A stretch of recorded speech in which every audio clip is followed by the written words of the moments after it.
Afternoon everyone, and welcome again to FFT. Now today I'm back at Clearwater Fisheries. I'm on one of the main lakes. I'm on Kellet Lake. Sun's shining, it's about 25 degrees, there's no wind, not exactly carpy weather, but it's just nice to be out. The fish spawned on this lake last week. It was shut for a few days, but it's reopened, so I'm hoping they're up for a feed. The lake itself is 5.5 acre gravel pit, and I have got myself into pt1, which I'll run through the swim with you a bit later. But it looks good. There's a lot of fish in front of me, a lot of cruising. So I'm just set base camp up. I'm going to get some rods together. What I might do is put a couple of zigs out just for the afternoon, and I might try just with a floating pellet, maybe just a single. See if I can pick anything off. We've got 24 hours here. Hopefully, fingers crossed, I'll be able to catch something. I've just been speaking to one of the guys on the lake, and he said that one of the feature fish Popeye was caught last night on here. So they're obviously feeding. Signs are looking good. Got fish in front of me. Just could do with this sun just to cool off a little bit. So yeah, I'm going to get set up as I said. The zigs out, find a few features, try and find some clear spots, get baited up for the evening, and we'll go from there.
So just done a few casts out with the lead. Found a nice clear spot to the island on my right, and then to the left margin there's like a overhung tree, it's flowered, got white flowers on. I've just underarm swung a cast and I've got it within 4 inch I reckon of the overhanging branch. I've got a donk, pulled it back. There's about probably a 2 foot patch of gravel there, I reckon. So I'm going to get that wrapped up for that point there. That's going to be a great place to put a bait, especially for later on. Got one for the island, again that's for later on. So I've got 2 spots I'm happy with. I'm planning on fishing both of them on the bottom tonight. I'm going to probably fish a zig out in open water. There's a fish cruising right in front of me. Yeah, so 2 bottom baits for tonight. I've got my points where I want. I'm going quite close into the margins, quite shallow. I'm going to put a zig out in open water. It's quite a deep pool in the middle. So I'll probably fish a zig about 4 foot off the bottom, losing about 3 foot off the surface. Yeah, so I'm just going to get these wrapped up now, and then make a note of my book, so I'll make sure I've got the correct spots.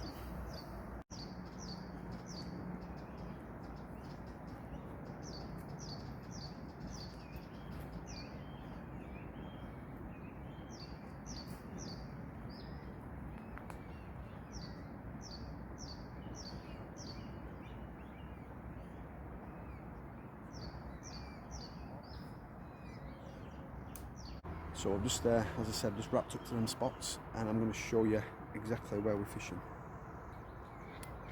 Right, so we're in peg 10, pod set up, you can see, quite out of the way. Now, on Kellet Lake, it's a bit like a number 8 shape, if you will. Got the bigger body to my right, and then the smaller end of the lake here to the left, and it's stopped by it's joined by a channel just there, it filters in. Now, if you can see the reeds here, I found a clear spot just about there. So that's where I'm going to put one of my bottom baits for later on. And then the underarm cast I was talking about, I've wrapped up. I've gone from this stone here, and I've done an underarm swing. And I've got it, if you can see that flowering bush just there. It's a lovely, lovely clear patch there. So I've got myself wrapped up tight to that bush, and that's where I'm going to put a bottom bait. Just into open water here. The lake comes in and then it drops. There's like a deeper bowl in the middle. This is the deeper part of the lake. So I'm probably going to put a zig somewhere around here, I think, for tonight. So yeah, that's where we are. So finally fishing. I've got a rod to the left near the white bush, with a rod to the right near the island. I'm yet to do my 3rd rod, but I'll just show you what tactic I'm actually using. I'm using the same tactic on all 3 rods at the moment. It's actually got a little bit late, the fish is not showing on the top, so I'm going to sack the surface off, sack the zigs off. I'm going to get my baits on the bottom, I'm going to get baited up just so we're ready for tonight. So I'll just quickly take you through the rig. Completely different from last time. It's what they call the slip D rig, and I like to do the quarter version with the IQ2. Now, so you can see my board there. Just give it a touch. There we go. Oops.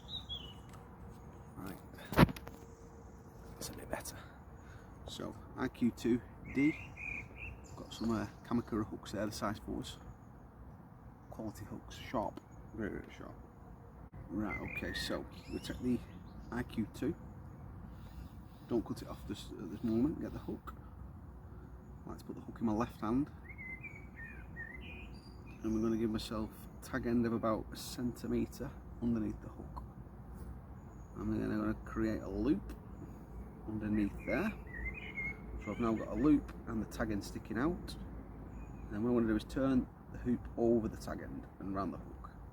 And it's important now that we turn, it's 4 turns, but you're coming back down. So 1, 2,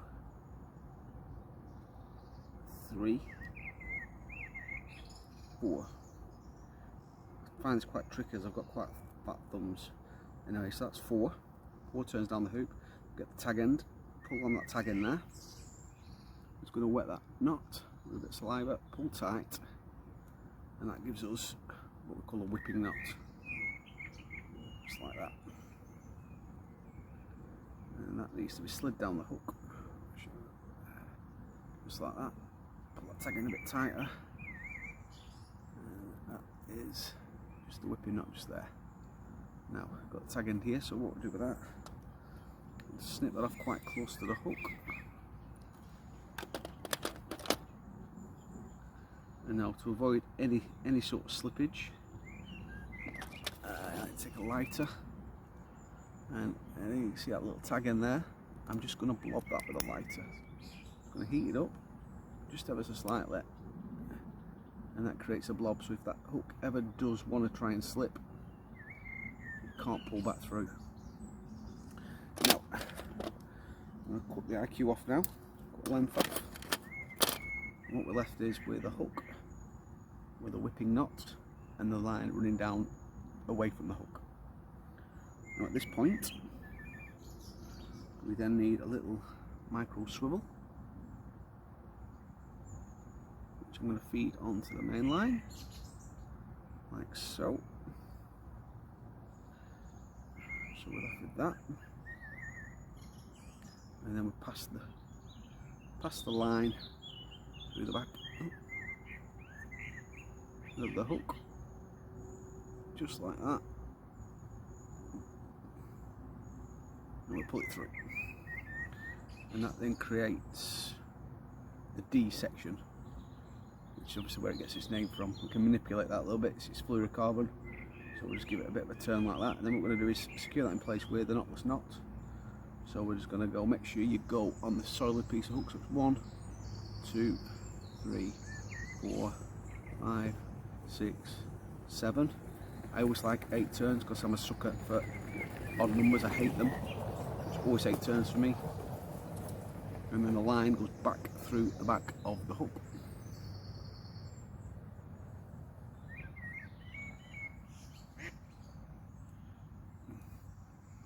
Just wet the knot a bit. And then that's what you're left with. Right, okay, so now the next stage, I'm just going to get a medium sized sinker. Just give myself a bit of a knot in there. Push that through, like so.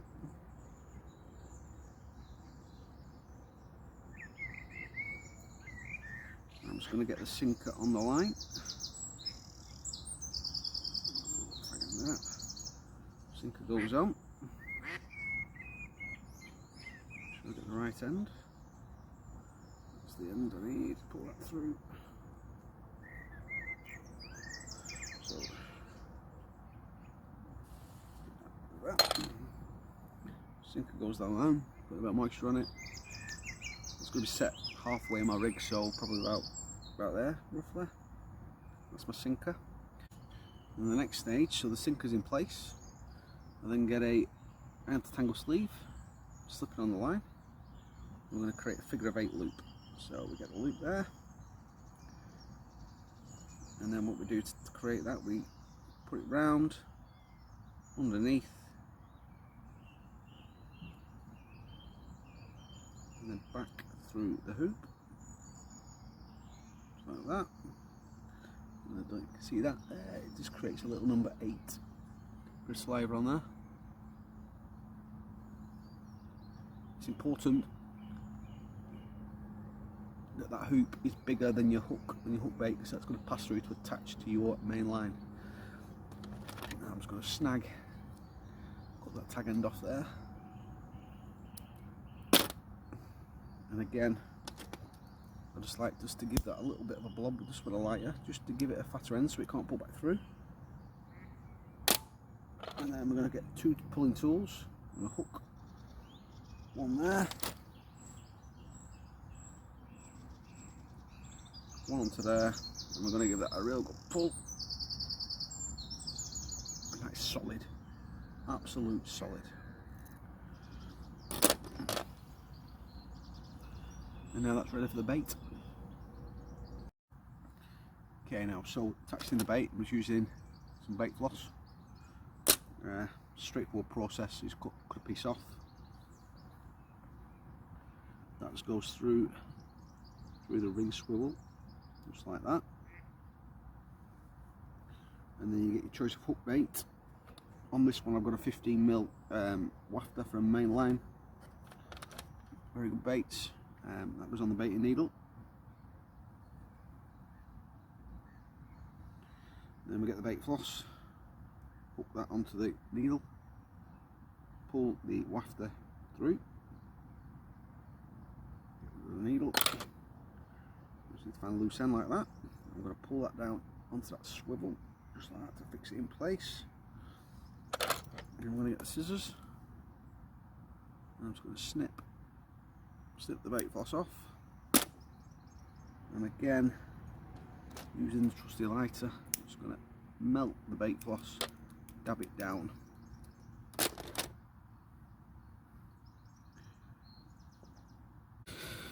And there we have it on the D rig. As you can see, it can move up and down the D. Very neat rig. That's just ready now to attach to the main line. Yeah, so obviously, so one of the rigs, that's the final rod that's gone on the far bank. That's fished with a 15mm wafter. On the left hand side, I have got a 12mm squid wafter. On the right hand side, I've got a piece of pepperami, just a standard piece of pepperami from the supermarket. I've cut down half a pop-up and I've just topped it with that just to give it a bit of buoyancy. The rods are all in place. It's about 6:30 now. I'm going to give it another hour, then I'm going to spot a bit of bait out over the rigs, and then they'll be done for the night. There's no reason to reel them in. I got perfect drops with all 3 rods. I'm confident that they're going to be fishing well. So the only decision I've got to make now, I've actually made the decision, is what I am going to do next, and that is I am going to have kind of strong boat. Sun's out, why not? Cheers.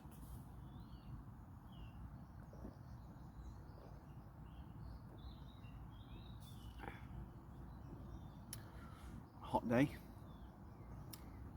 that is not beaten.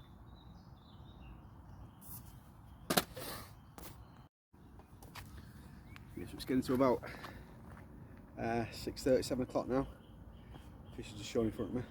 I'm going to start doing a little bit of spotting, I think, over the two rods that I can't get to by hand.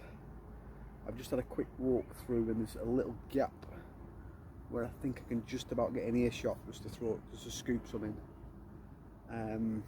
Spot mix I'm using, it's all in this bucket here. Right there. And what I did a little video of me showing what I put in there, so I'm going to fire to that right now. So quite straightforward what I've got. Hot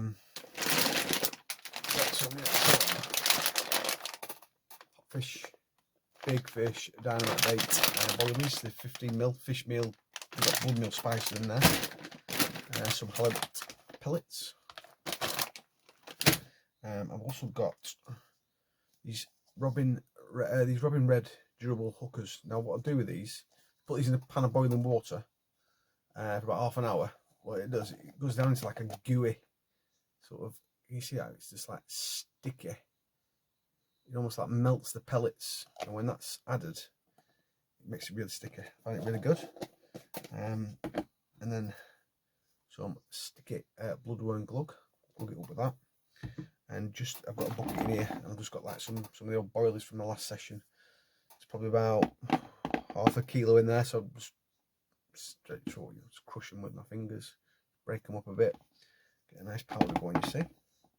So yes, I've got the old boilers from last session, which haven't been touched actually, they're just out of the bag. But I'm going to brought most of them down, and then we had everything, which I'll show you what I do now. So as you can see, there's boilies, just crumbing them up a little bit more, a bit more bits of crumb in there, a bit more attraction. They're actually the Nash Instant Action squid, I think. In with that, we're going to get some more big fish, hot fish boilies. I'm only doing 24 hours, so it should be more than enough. Probably got about maybe 3 kilo of boilie in there, I reckon. Throw in some pellet.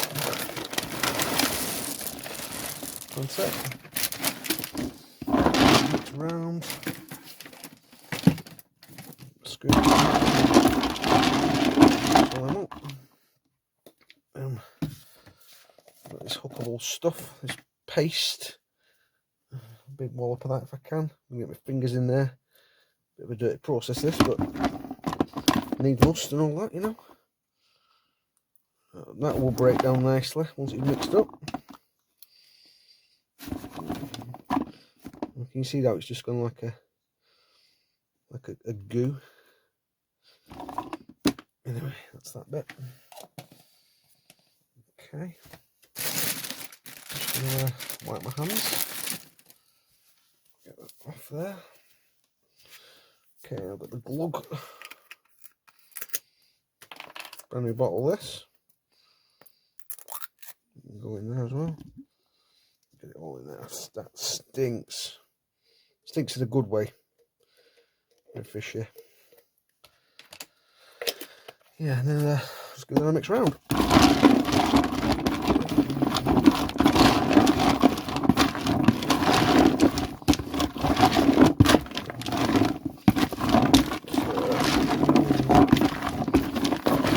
There you can see the nice gooey sheen. And if you can see that stickable pellets that I've broken down,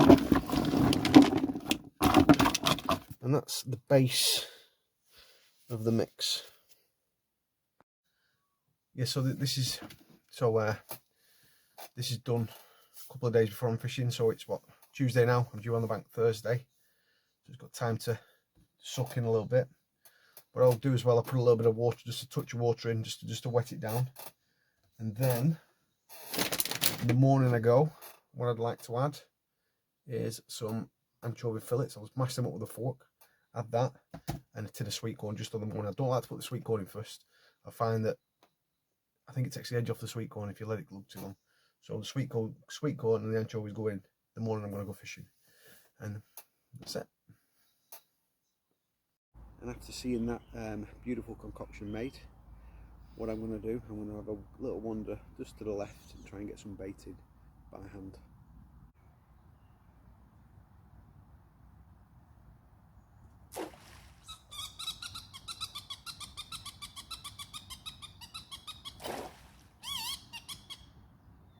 So it's about 8 o'clock now, and I'm feeling a bit hungry. Last time I came, I opened the big disposal bin on site to get rid of my rubbish, and it was full of disposable barbecues. Didn't realise you could have barbecues on here, so I'm taking full advantage of that. And what have I got? Well, I've nobbled these from Asda, some kind of lamb kebabs. Sure, they're lovely. We've got some chicken that I've just chopped up and put in a box of spice that I brought. That's been in there for about half an hour. I've just chopped an onion, and we're going to make some chicken kebabs. Fish just showed, and that is number 2. And they are going to be fantastic.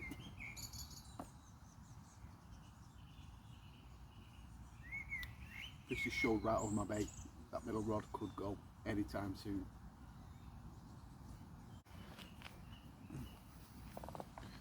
Right, so I just thought give you a little rundown, a bit of a recap, give myself a recap actually what's happening.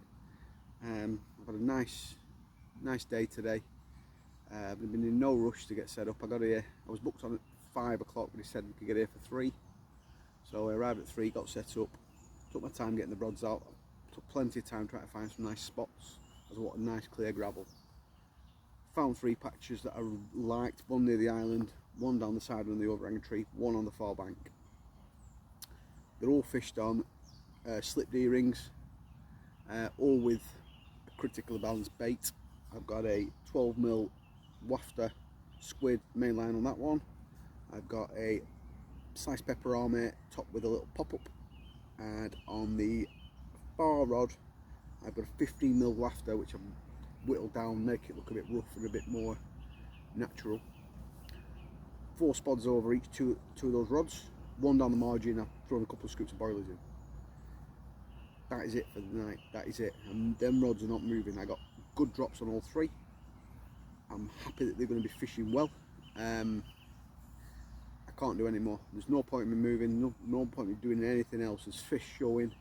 There's a fish been over my bait where I spotted on the middle rod. That could go. The rod I'm most confident in, I think, is the one near the bush, because there's been quite a bit of activity down there. I had a check and I looked through the water. There was a couple of fish. They weren't in spawning mode. They spawned last week. I'm quite confident in that rod. I think if any rod's going to go, it's going to be the one under the bush. I'm fishing locked up, because if it goes, it's going to go into them reeds and into that bush. I'm not quite sure how deep the water is here. I don't fancy a swim again like I did last time out. Obviously that was unintentional. But anyway, that is it for me for this evening. Rods are out. I'm sitting down. I've had a beer. I've got some more beers in the cooler. About to light the barbecue. Yeah, life's good. Life's good. So we're just approaching bite time now. Sun's gone down. There's fizzing in quite a lot of the places, especially when I put some bait down. There's fizzing, so I'm hopeful. I've just retreated, pulled my table in, got the barbecue going. Got some lamb and some chicken on there. It's looking good. This is for me for the night. It's my pit. Got a little bit of a table there to set up with my kind of strongbow, power bank and receiver. Got my bed in there, supplies. All good. All we need now is a fish, and life will not get better. See now, that meat is pretty much done. We've got 2 chicken skewers, 2 lamb skewers. Can't wait for this. So we've got the meat off, it's in the pan. Got the flatbread on, it's rising nicely. Just a flip. Oh yes, this is going to be amazing. That is the finished product. Say finished, I've got a little bit of lettuce just to put on top, just for a bit of crunch.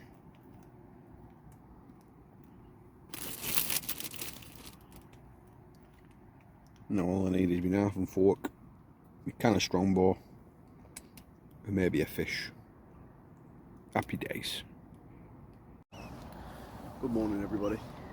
Just thought I'd give you a quick update. Events of last night, very uneventful. I got in bed about 10:30. Watched a bit of Netflix, and I was up and out of my pit about 8 times with liners up until about 12:30. Then nothing, not a beep, not a twitch, not a bang. And it's what, 7:30 now. Got up about an hour ago, so I myself a brew. I'm sort of stuck in 2 minds of what to do. Now the forecast, I've checked the forecast. It's forecast cloudy, very warm, but we are in a bit of a low pressure, so I'm stuck in sort of 2 minds, because obviously yesterday the carp were on the surface during the day, and I've only got till 5 o'clock. But if it's going to be overcast and there's going to be a bit of low pressure, I'm only fishing in 3 to maximum 4 feet of water. So it's sort of, do I stick on the bottom? Do I put some zigs out? Got a little corner here. It's a bit sheltered. Should I try a little floater? Although I have spotted the odd seagull, and as we know, they can spot a floating hook bait better than a fat man can spot a cheeseburger from a mile away. So I'm a bit unsure. What I might do is just put a little bit more bait out just over my rods, give them a couple of hours and see what happens. If the fish come up and they're visibly coming up, I may just fly over to zigs. I'm probably going to give it another 2 hours on the bottom, I think that's probably the best decision. Anyway, let's hope we can catch a fish. So it's been about 10 minutes since I last gave you that little update. My coffee's still warm, and already I've changed my mind. Nothing's changed, no conditions have changed, but I'm getting itchy feet. What I think I'm going to do is the right hand rod that I'm fishing tight to the smokeless out island. I think what I'm going to do is I'm going to put a zig on that and cast it another couple of rod lengths further, just so it's midway in the adjoining channel. I've said that, I don't think you can see that, but there's a fish just boshed right over where my baited rig is. So forget that, I'm reverting back and I'm going to stay on the bottom just for now, see what happens. Right, okay, so a couple of hours have passed now and still nothing, so the change is imminent. What I've done is reeled in my right hand rod, which was against the channel, and I'm going to put on a zig. Now I'm going to do this slightly different than last time. Last time I was fishing just in 2 foot of water, so we had a 4.5 zig. But here I've got quite a deep pool in front of me, which goes down to about 8 feet, and it shallows up to about 2 feet. So I need the flexibility in case an opportunity arises. So what I'm using is the Fox Zig float, and dead simple. So you've got a boom here with the lead, and the line's free running, and that's to attach to the zig float, which is the end of the main line. Attached to that, I've got about a 2 foot length of zig line with black zig on. The idea is you cast it out, you tighten up to your lead, and then you let a foot of line off your reel. That float will come up a foot, and if you let another foot off, it'll come up a foot. And then when it breaks the surface, you know how deep you're fishing. You can see the float on the surface, the zig on the surface, so you know you've got no tangles, and then you just tighten down. So if you want to be fishing a foot under the surface, you're reeling a foot of line. If you want to be fishing 2 foot under the surface, you're reeling 2 foot of line, and it gives you that flexibility. You can be fishing in 2 feet, or you could be fishing in 20 feet, and you've got the flexibility of knowing where you're fishing. Quite clever, but quite simple. A bit like me.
So a quick update for you now.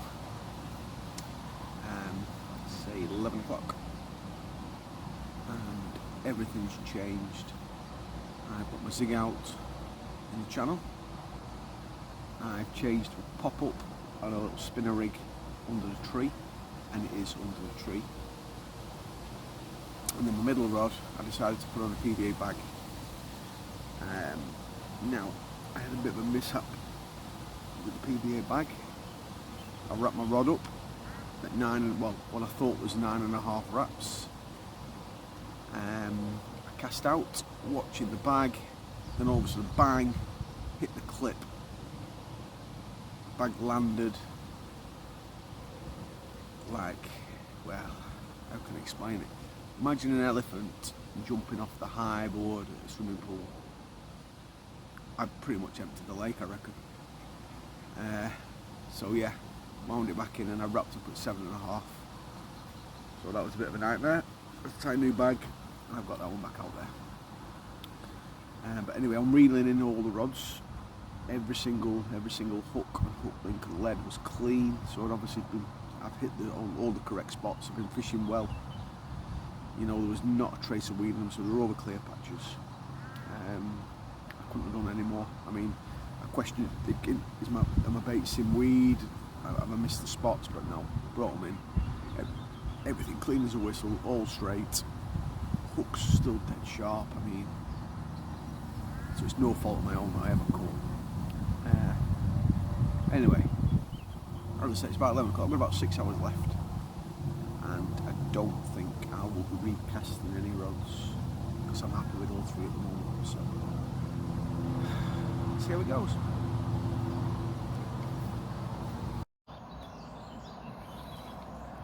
Well, it's taken them less than 24 hours to find my beta patch under the tree. And they're slowly but surely cleaning me out.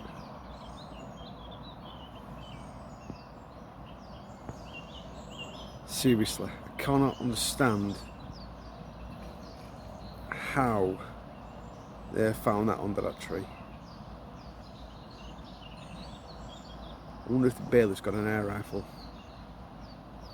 So I've just seen the seagulls have found my beta spot under that tree, and slowly but surely picking me off. Now there is a little trick that I can do, which I'm going to do. I'm not doing any more spotting or anything, so I'm going to get my marker rod, attach the lead to it. I'm going to cast beyond where I'm fishing, and I'm going to put my rod high in the sky, leave the lead in the water, and create almost like a washing line.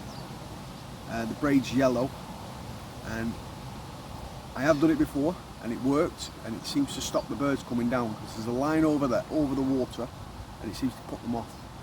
So I'm going to try it now, and I'm going to put some feed in and we'll see what happens.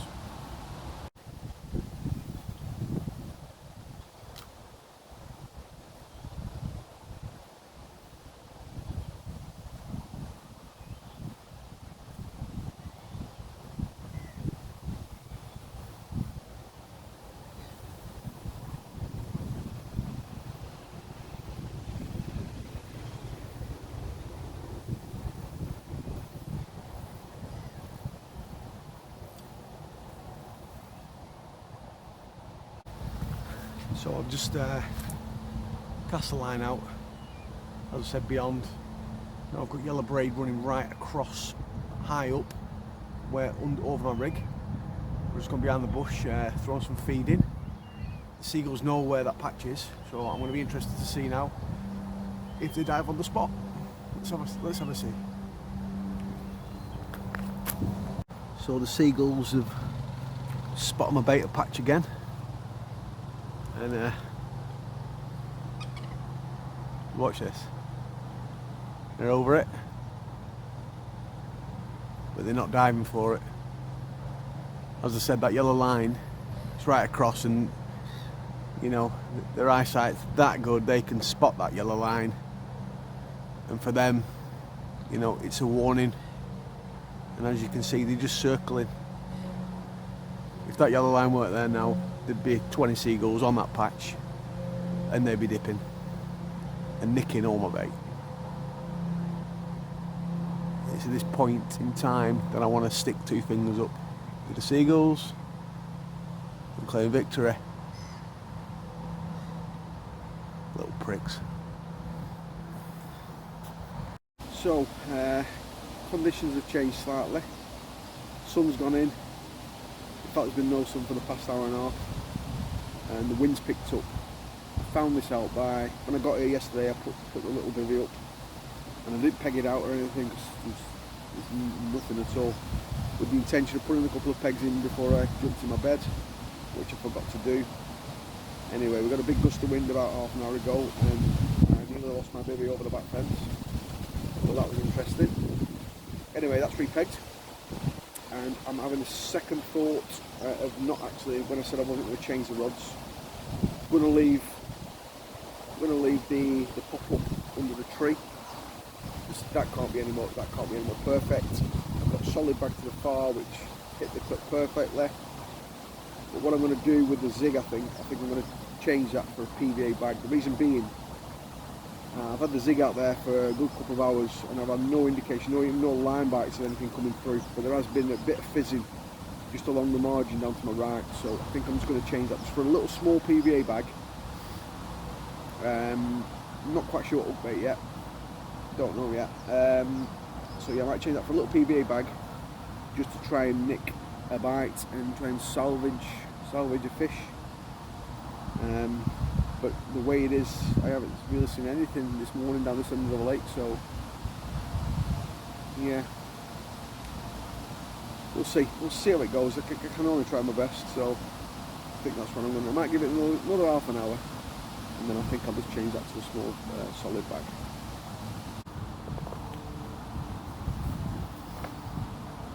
So this is my opted choice, my little PVA bag.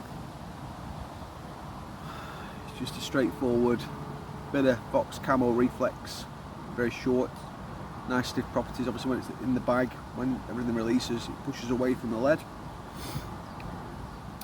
Set up on a blowback rig with a piece of pepperami, topped with a little piece of floating comb just to give it some buoyancy. You know, it should just. So anyway, last chance saloon. Am I confident? Of course I'm confident. Am I an idiot? Yeah. So it's coming towards the end of the session now. We've got about an hour and a half left. Still nothing doing. I've had a few line bites just on the bright rod, but that's about it. I'm going to start a slow pack down. What can I say?